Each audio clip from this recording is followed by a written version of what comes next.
ನಮಸ್ತೆ ಎಲ್ಲರಿಗೂ. ಇವತ್ತು ಸೋಲಾರ್ ಪ್ಲಾಂಟ್ ಬಗ್ಗೆ ಮಾಹಿತಿ ಪಡ್ಕೊಳ್ಳೋಣ. ಇದು ರೋಟೋಮ್ಯಾಗ್ ಸೋಲಾರ್ ಕಂಪನಿಯವ್ರದ್ದು.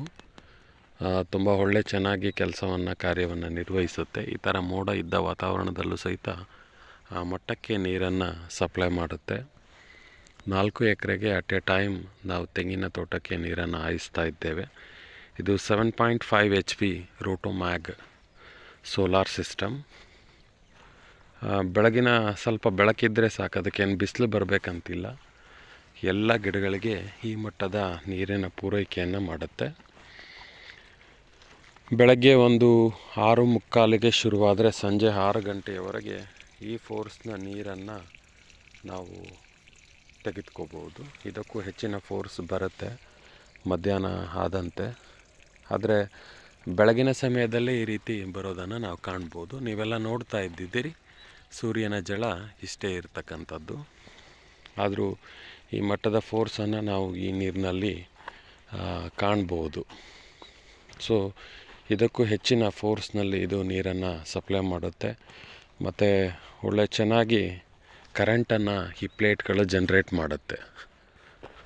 ಸೊ ನನಗನ್ಸುತ್ತೆ ರೈತರಿಗೆ ಬಹಳ ಉಪಯುಕ್ತವಾಗಿರ್ತಕ್ಕಂಥದ್ದು, ಬಹಳ ಪ್ರಯೋಜನಕಾರಿಯಾಗಿರ್ತಕ್ಕಂಥದ್ದು. ಫೀಸ್ ಹೋಯ್ತು ಅಥವಾ ಲೈನ್ ಟ್ರಬಲ್ ಆಯಿತು ಅಥವಾ ಮೋಟ್ರ್ ಸುಡ್ತು, ಅದು ಯಾವುದೇ ರೀತಿಯ ಸಮಸ್ಯೆ ಇದರಲ್ಲಿ ನಮಗೆ ಕಂಡುಬರಲ್ಲ. ಸೊ ಟೋಟಲಿ 7.5 HP ಗೆ 13 ಸೋಲಾರ್ ಪ್ಯಾನಲ್ಗಳನ್ನು ಬಳಕೆ ಮಾಡಿದ್ದಾರೆ. ಒಳ್ಳೆ ಸಪ್ಲೈ ಮಾಡುತ್ತೆ. ಇದು DC ಮೋಟಾರ್. ಸೊ DC ಹೆಚ್ಚು ಪ್ರಯೋಜನಕಾರಿಯಾಗಿರುತ್ತೆ ಅಂಥೇಳಿ ಅವರು ಹೇಳ್ತಾರೆ. ಸೊ ಇದು ಅದರ ಮೋಟರ್ ಸ್ಟಾರ್ಟರ್ ಸಿಂಪ್ಲಿ ಇದೆ. ಇಲ್ಲಿ solar pump controller with MPPT ಅಂಥೇಳಿ.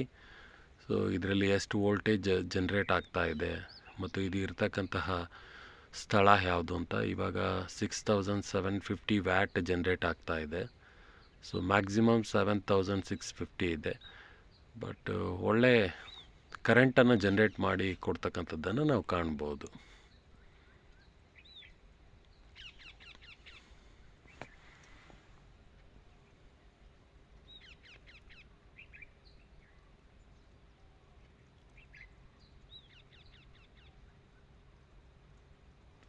ಇದು 10 amps ಅನ್ನು ತಗೊಳ್ತಾ ಇದೆ.